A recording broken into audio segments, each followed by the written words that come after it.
Hi, I'm Paige Pradko, a psychotherapist specializing in anxiety disorders and OCD. Welcome to Therapy for a Better Life. This is the first of a three-part series on health anxiety. In part one, we're going to dive into 4 distinct types of illness worries so that you can have more insight into what you're experiencing, how to treat it, and how to feel better. Now, the American Psychiatric Association defines health anxiety as a preoccupation and fear of having a serious, life-threatening illness based on misinterpretations of bodily sensations. However, this is a broad definition. Not all anxiety about health and illness is the same. I've treated people with health anxiety for 20 years, and I see primarily 4 different types of illness and health-themed anxiety in my office. That may sound surprising, but let me explain. So there are people that that have what I call undiagnosed panic disorder. This actually happened to me in my 20s. Their symptoms feel intense and can come out of the blue, and they interpret the panic symptoms like heart palpitations and difficulty breathing as dangerous. And they fear they're having a cardiac event or a heart attack, and they typically show up in the ER. They may be put through huge workout and have loads of tests, and typically are given mixed messages by physicians and often have no definitive diagnosis, or they're just left uncertain and anxious about their symptoms. Unfortunately, they're often not advised to seek help for panic disorder, which is a very treatable condition. Now, the second category of people have an overwhelmingly obsession or urge to keep themselves healthy and or their loved ones healthy. And they're sometimes called germaphobes, although this is actually OCD and not a simple phobia. This person tries to avoid all possible contaminants and germs and people that might be ill. So their main behavior is avoidance of touching things or going places that might contaminate them. But they may also be cleaners and washers, using lots of disinfection products. They may be very selective about the foods they eat and the preparation of their food. And they're very leery of medications and vaccinations and phobic of medication side effects. They have a difficult time assessing health risks rationally and may avoid taking needed medications due to their overwhelming fear of side effects. Their emphasis is about preventing illness and seeking reassurance and certainty in their effort to protect their health. Now, the next category of people with health anxiety is called or diagnosed as somatic symptom disorder. They have one or more real physical complaints or symptoms or body sensations that are distressing or even functionally impairing. But their worries and concerns are actually very excessive and disproportionate to their sensation or symptoms. Their worry causes them more suffering than their actual physical complaints. And then finally, there is illness anxiety disorder.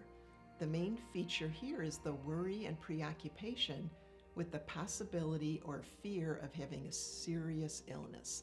So their worries and thoughts and feelings are persistent, even when given reassurance and medical tests are negative. Now, although these 4 conditions have differences in treatment, they can all behave like OCD in the way that the person responds to their anxiety, creating a self-perpetuating loop, reinforcing and feeding the disorder itself. The last 2 types I explained, somatic symptom disorder and illness anxiety disorder, are disorders that are considered to be health anxiety. Although all 4 types have health and illness as themes. And it's also quite common for people to have combinations of different types of health anxiety. And they can have one or more additional anxiety disorders, OCD, or depression, along with health anxiety. This is part 2, breaking the health anxiety cycle. Even though there may be different presentations of health anxiety, one thing they all have in common is that the anxiety or OCD is maintained or fed by your specific thoughts and behaviors in the health anxiety cycle. Let's take a closer look at the health anxiety cycle. On top of the cycle at number 1, there's a trigger. You may notice a body sensation like a sore throat or palpitation. You may feel a lump, see a mole, have a headache, feel nauseous. You misinterpret those sensations and symptoms as unpleasant, alarming, and even dangerous. You begin to increase your worry over your health and the uncertainty of what those symptoms and sensations might mean. Your anxiety now just goes through the roof, and you become even more hypervigilant and focused on the sensations and symptoms, and they just seem to intensify. In an attempt to calm your anxiety and reassure yourself, you begin to do all kinds of different behaviors. Maybe you check your body symptoms like your pulse or blood pressure, or you check on lumps, or Google information, or call doctors, or anyone that might reassure you. And you may avoid certain activities like exercise or going places. You might avoid being alone or being too far from a hospital, anything to reduce your anxiety. But although the anxiety may just go down for a moment, maybe you even felt a little bit of relief or reassurance, but it's a trap. It only lasts for a short while because the next sensation or worry, boom, that cycle starts all over again. So where in the health anxiety cycle do you think you have an opportunity to break it? Let's take another look. In step 1, where you have the trigger, well, you can't do anything about the cycle there. You can't stop the trigger. You're always going to have triggers. You're human. You're always going to have sensations and body symptoms, but you can just recognize that you were triggered. Now in step 2, the initial panic whoosh, that you feel when you have a bodily sensation or see something, we can't change that directly. We might be able to eventually by retraining the brain through exposure and response prevention, but sometimes our fear center is just going to respond to the trigger with rush of adrenaline, but you can begin to understand and accept that this is what happens to your body during adrenaline rush. This is normal for you. We can remind ourselves that just because our body overreacted to that sensation does not mean it's dangerous. Our fear center and our brain is designed to overreact. It's a survival mechanism, and we really can accept and allow or even tolerate, or sometimes I say oh well it. We can oh well it until it kind of calms on its own. But in step 3, when you're increasing your worry and rumination and you start catastrophizing, this is under your control. Worry and catastrophizing and rumination are controllable mental activities. It's like solving a math problem. That's a mental activity. When we recognize we're doing it, we can begin to eventually stop it. And you can allow the worry thought to just float there in the background. Maybe like hearing the neighbors play music that you don't like. You're just going to let it be, and you shift your attention to what you're doing instead of focusing on the annoying music or worry about your health. So this gets easier over time with practice. Now in step 4, your anxiety goes up, hypervigilance increases, bodily symptoms and sensations intensify. Is there anything you can do here? Yes. It isn't easy, and it gets much, much better with exposure and response prevention, but we can learn to accept and tolerate the anxiety. We can shift to observing the anxiety in a non-reactive way instead of being alarmed by it. We can even allow and welcome the hypervigilance and the intensity of the sensations as a normal bodily reaction when we're in fight or flight or a high anxiety mode. So you're feeling these things in your body because your sympathetic nervous system fight or flight response is being activated. Knowing this and allowing this without reacting to it really helps your brain learn that anxiety and bodily sensations are not dangerous. and this works to calm down the body itself. Our brains are like little toddlers, we're little baby animals, and we have to train them to not be so scared of anxiety symptoms, because if they're taught to be scared, that anxiety cycle continues. Now in step 5, this is the step where you do specific behaviors in attempt to reassure yourself or calm yourself down. This is paramount here.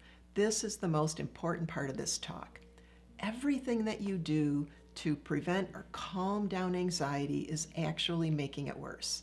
Every time you check your body symptoms, take your pulse, check your blood pressure, seek reassurance, Google and research symptoms, avoid going places, avoid the doctor, or maybe see the doctor too often, or avoid being alone, or carrying that water bottle, or carrying that phone, carrying that medicine just in case. All of these behaviors and more are your attempts to feel safe, but they are all just an illusion. And everything that you do to make yourself feel safe is what is perpetuating and feeding your health anxiety cycle. And this is where you have your best opportunity to break the cycle of health anxiety and get your life back. Not responding or reacting to our own health anxiety symptoms is called response prevention, and I'm going to talk more about that in part 3.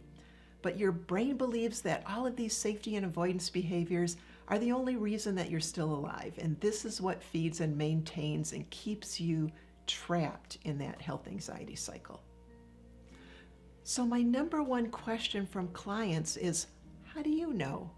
What if something really is wrong? So of course you need to have regular checkup, and we work out those details in session. But you know it is health anxiety when the worry and your response to the worry is exaggerated and far outweighs any real health risk or diagnosis that's been identified. You may have experienced health anxiety for years. As cyclical and reoccurring as it is, there are effective treatments for health anxiety so that you can worry less, build up your confidence, and start enjoying your life again. I'm going to talk about relapse prevention and what to do if your health anxiety comes back. What if you were feeling better and you thought you were good and your health anxiety, worries, and sensations came back? The relapse prevention information that I'm going to share is really applicable to not only health anxiety, but to all anxiety disorders and OCD. Because unless you're a person that really never encounters change in your life, you have absolutely nothing that ever happens in your life, then you will have anxiety. We all do. It's part of being human.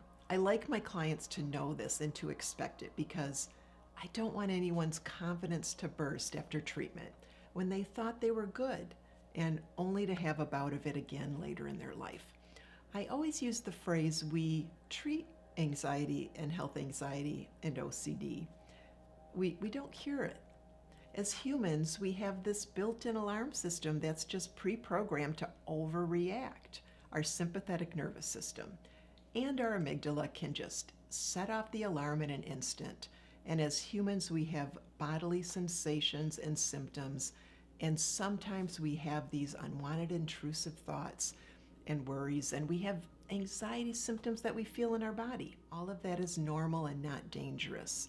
And the more we move toward accepting and allowing it and normalizing it by not doing anything in the moment to calm ourselves, the more non-reactive we are to anxiety and the body sensations, the better chance we have at sustaining our recovery. Health anxiety recovery is not a once and done thing, but you do have to know what to do when it pops up. So let me put it like this. If you worked really hard to get in shape and you said, okay, I did it, that's it. Now I'm done. Check that box. No, being fit is a lifestyle. It has to be part of your routine forever. Same thing with our weight. We could just lose a bunch of weight and say, okay, I'm done. All right, that's over. Nope, we have to learn how to maintain it. It's a lifestyle. It has to be prioritized forever. So guess what? This holds true for health anxiety or any other type of anxiety disorder or phobia or OCD. Making progress and maintaining it is a lifestyle that has to be worked on forever. So what does a lifestyle change mean to someone with health anxiety? Well, it means doing all those things that I mentioned when I discussed breaking the health anxiety cycle in part 2. It means practicing response prevention by not reacting to your bodily sensations or doing anything to bring down your anxiety. It means not avoiding people and places and activities. It means building up and maintaining your confidence and courage to face your fears. It means no checking body symptoms like blood pressure checks or pulse unless instructed to do so by your physician. It means no researching or Googling or seeking reassurance. It means no tracking of your body reactions on different devices like watches or fitness devices. It means, no carrying that water bottle everywhere, no having that medicine just in case. It means letting go of all of the ways that you try to fool yourself that you are somehow keeping yourself safe. Health anxiety and anxiety in general is maintained, it's fed by your avoidance and safety behaviors. And it's those behaviors that need to be identified and destroyed. A lifestyle change for a life without health anxiety symptoms means fully accepting that no matter how hard you try, you cannot have certainty about your health. No one on the planet has it. It means changing your relationship with health anxiety and anxiety in general from, I don't want this feeling, this feels dangerous, this is scary, I hate this, I want to get rid of this, to, I'm accepting this anxiety. I'm accepting these sensations I feel in my body. Anxiety can stay as long as it wants to stay. I'm not concerned. I'm not going to react in any way. I'm just going to allow my body to do its thing. Understandably, this is not easy. It takes time for people to go from reactions to their triggers and symptoms to having less or no reaction at all. There are lots of techniques and ERP and exposure treatments that we use in therapy to get you there.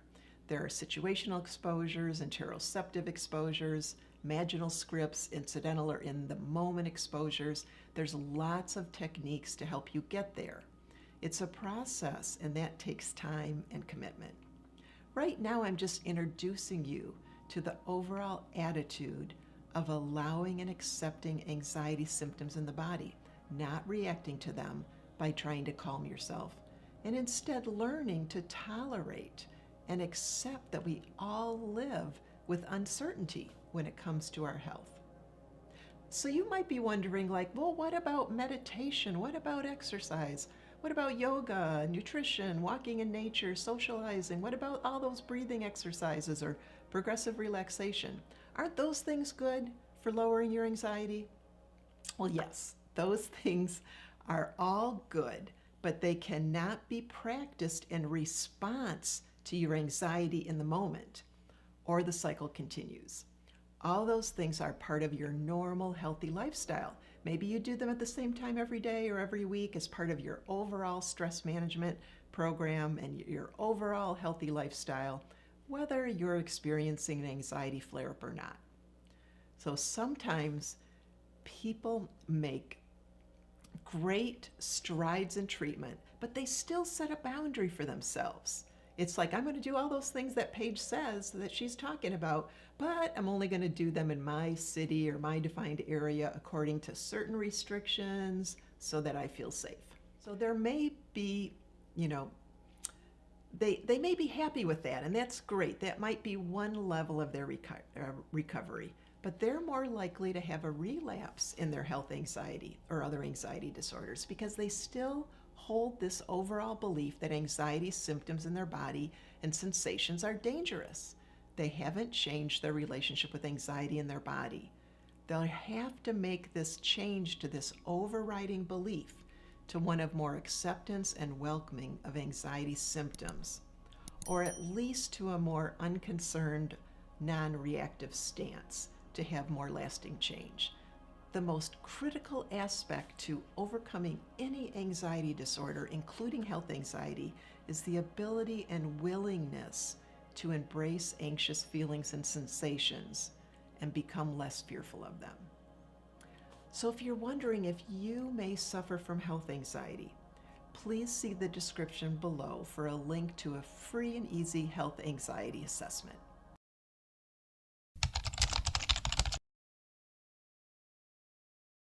A common question I'm asked is, how do I cope with my anxiety and fear during ERP and exposures? The truth is that what you've been doing in the past by avoiding things and situations that trigger your fear, or getting reassurance, or trying to reason logically with yourself, or maybe ruminate, compulse, ritualize to control the anxiety and fear, all of that just works temporarily, just for the moment. And it actually reinforces your fear and the OCD cycle by it incorrectly kind of gives the message to your brain that you're only safe and bad things didn't happen because you did those compulsions. That method has never brought you resolution or recovery, and it's time to try something new. So in ERP, you decide what exposures you do, and you choose how much you wish to challenge your fear. Now, ultimately, you need to change your method of managing your fear. It helps to think of your anxiety or fear reaction to your obsession or your trigger as something that your brain somehow got wrong or misinterpreted. And to correct what your brain got wrong, you need to expose yourself to your fear. Label your emotions in the moment and allow whatever emotions come and go as your brain learns that you're safe. Now, I think of it like our brains are almost like toddlers or babies, and we have to be so patient as our brains overreact to something and then learn.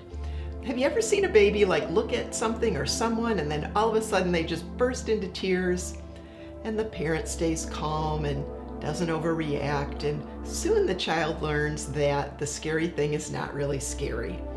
What you're witnessing there is how the brain learns.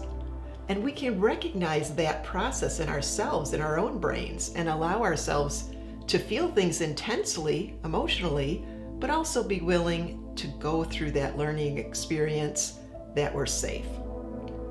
Now, we don't have much control over these emotions sometimes, including our fear response, because the connections from our emotional center of the brain, our limbic system, to the rational brain, the cortex, are much stronger connections than from the cortex to the emotional system, the emotional center of the brain. So our emotional center can override easily, take over that rational center of the brain. This is another reason why logic and telling ourselves something rationally doesn't seem to help us much with exposures or anxiety or OCD. Instead, we have to move to being willing to accepting the anxiety, accepting it during the exposures or any time, continuing to practice response prevention. I know it sounds scary and difficult, but it's so empowering when you learn that you can tolerate the anxiety and move through it. Now, while facing the fear, the more you kind of stay in the angst and the discomfort and pay attention to the uncomfortable sensations and label those emotions, actually say them out loud. I'm feeling afraid. I'm having thoughts that are making me feel afraid. The better that you do. Now, many clients have success with even being sarcastic, kind of saying, hey, is that all you've got, OCD? Or agreeing with their OCD. It's kind of interesting what the brain does with that. It's almost, it gets confused and the fear kind of loses its power. And your brain, again, learns that you're safe. Now, the thing that you don't want to do to manage your fear is to give yourself reassurance or say things like, nothing bad will happen, because reassurance can become compulsive when you feel like you have to say it. And we want you to get better at tolerating the uncertainty of situations. So after you've done some exposures and find that on certain exposures, you're no longer able to kind of muster up the anxiety, this just means that you've habituated to those particular fear triggers. So try to kind of dwell on fearful thoughts, kind of, kind of, pump it up for yourself a little bit. So the goal in ERP is not to habituate, but actually to create safety learning and deliberately provoke those fearful thoughts and images so that you're creating more opportunities for safety learning and using your own fear to fight fear. So I look at how clients kind of progress in treatment by how they manage their fear. They start off usually by avoiding their fear triggers, and they move to this willingness of their first exposures. And then they kind of grin and bear it. But then they're willing to do it, and gradually they begin to feel a little more confident, and then they begin to confront their fears by coming up with their own ideas on how to trigger their fear, combine their fear triggers in ERP. And from there, they almost become like a seeker of anxiety. They look for it, they pursue it, they go after it with exposures. So if some situation or thought triggers doubt, uncertainty, anxiety, they actually go after it with their ERP. So at this point, their ERP becomes more strategic or incidental in the moment exposures versus planned ERP. I want to remind you that I left you a gift in the description and comments below, a downloadable PDF on the top 10 things to know to practice ERP for OCD and phobias and anxiety. And if you need more help with ERP or OCD or anxiety disorders, please contact me at PaigePradko.com. So until next time, I will see you in session. Take care. Bye-bye.